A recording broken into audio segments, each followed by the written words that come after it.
Hi friends, welcome to K P's tech. നമ്മൾ വാട്സാപ്പിലെല്ലാം ഒരു മെസ്സേജ് അയച്ചിട്ടുണ്ടെങ്കിൽ ആ മെസ്സേജ് റിസീവ് ചെയ്ത വ്യക്തി അത് റീഡ് ചെയ്തിട്ടുണ്ടെങ്കിൽ നമുക്ക് ഇതുപോലുള്ള ടിക്ക് മാർക്ക് എല്ലാം കാണാൻ കഴിയും. ഈ ടിക്ക് മാർക്ക് കാണുമ്പോൾ നമുക്ക് റിസീവ് ചെയ്തു, ആ വ്യക്തി അത് റീഡ് ചെയ്തു എന്ന് നമുക്ക് മനസ്സിലാക്കാൻ കഴിയും.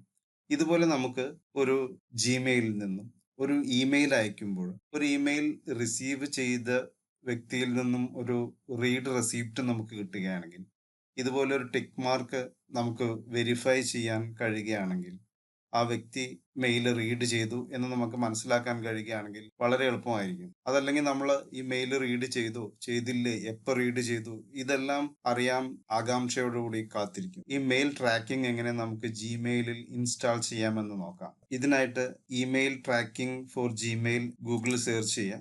mailtrack.io എന്ന വെബ്സൈറ്റ് ഓപ്പൺ ചെയ്യുക. ഈ വെബ്സൈറ്റ് ഓപ്പൺ ചെയ്തിട്ടുണ്ടെങ്കിൽ നമുക്ക് ഇതുപോലുള്ള install now mail track extension is not installed, ഇത് ഒരു വെബ് ബ്രൗസർ എക്സ്റ്റൻഷൻ ഇൻസ്റ്റാൾ ചെയ്യും. അതിലൂടെയാണ് ഇത് സാധ്യമാക്കുന്നത്.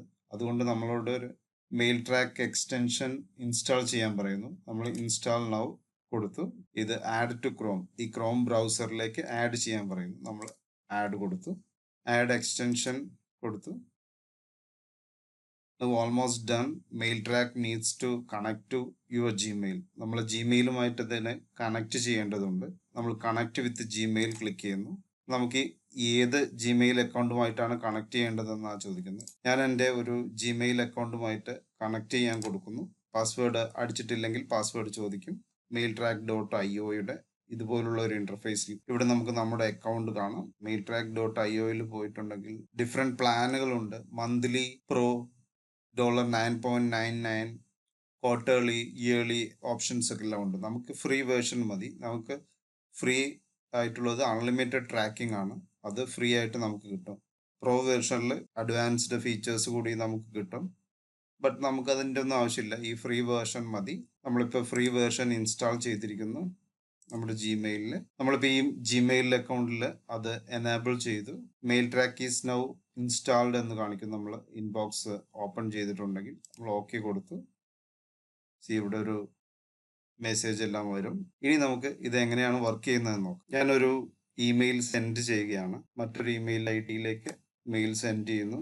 ടെസ്റ്റ് എന്ന പേരിൽ ഒരു മെയിൽ സെൻഡ് ചെയ്യുന്നു. എന്തെങ്കിലും മാറ്റർ എന്തെങ്കിലും അടിക്കുന്നു, സെൻഡ് കൊടുക്കുന്നു. ഇപ്പോൾ ഈ മെയിൽ ഇവിടുന്ന് സെൻഡ് ആയിട്ടുണ്ട്. Your message hasn't been read yet. ഇതുവരെ റീഡ് ചെയ്തിട്ടില്ല. അതിവിടെ ഒരു ടിക്ക് മാർക്കേ കാണുന്നുള്ളൂ. അവിടെ റീഡ് ചെയ്തിട്ടുണ്ടെങ്കിൽ ഈ രണ്ടാമത് ടിക്ക് മാർക്കും എനേബിൾ ആയിരിക്കും. നമുക്ക് ചെക്ക് ചെയ്ത് നോക്കാം. എൻ്റെ മറ്റൊരു മെയിൽ ഐ ഡിയിലേക്കാണ് ഞാൻ ആ മെസ്സേജ് വിട്ടത്. അവിടെ അത് വന്നിരിക്കുന്നു. ഞാനത് ഓപ്പൺ ചെയ്തു. ഇവിടെ താഴെ കാണാം ഇങ്ങനെ ഒരു സെൻഡർ നോട്ടിഫൈഡ് ബൈ എന്നെല്ലാം. ജസ്റ്റ് ഞാൻ ഇവിടെ റീഡ് ചെയ്തു കഴിഞ്ഞാൽ നമ്മൾ സെൻഡ് ചെയ്ത മെയിലിൽ ഇവിടെ tick mark green 2 tick mark കാണാം. kps.net@gmail.com read your email less than A minute ago എന്ന് ഇവിടെ കാണാൻ കഴിയും. ഇനി ഞാൻ ഈ മെയിൽ സെൻഡ് ചെയ്ത മെയിലിൽ പോയി ഒന്നുകൂടി റീഡ് ചെയ്യാണ്. രണ്ടാമത് റീഡ് ചെയ്തു, ഞാൻ ബാക്ക് വന്നു. ഇനി സെൻഡ് ചെയ്ത മെയിലിൽ എന്താണ് കാണുന്നതെന്ന് നോക്കാം. ഇവിടെ kps.net@gmail.com read your email 2 times. First read 2 minutes after you send it. നമ്മൾ 3 പ്രാവശ്യം റീഡ് ചെയ്തിട്ടുണ്ടെങ്കിൽ വീണ്ടും റീഡ് ചെയ്തിട്ടുണ്ടെങ്കിൽ അത് ഇവിടെ 3 times എന്ന് കാണും. വീണ്ടും റീഡ് ചെയ്തു നമ്മൾ സെൻഡ് ചെയ്ത മെയിലിൽ പോയിട്ടുണ്ടെങ്കിൽ അവിടെ 3 times എന്ന് കാണാം. ഇതുപോലെ നമുക്ക് ഡീറ്റെയിൽസ് കാണാൻ കഴിയും. എത്ര സമയം റീഡ് ചെയ്തു, ഏത് സമയത്ത് റീഡ് ചെയ്തു എന്നുള്ള വിവരങ്ങളെല്ലാം നമുക്ക് സെൻഡ് ചെയ്ത വ്യക്തിക്ക് റിസീവ് ചെയ്യുന്നു. ഈ ഇമെയിൽ ട്രാക്കർ ഇൻസ്റ്റാൾ ചെയ്ത് ട്രൈ ചെയ്ത് നോക്കുക. വീഡിയോ ഇഷ്ടമായിട്ടുണ്ടെങ്കിൽ ചാനൽ സബ്സ്ക്രൈബ് ചെയ്യുക, ലൈക്ക് ചെയ്യുക, ഷെയർ ചെയ്യുക. Thank you.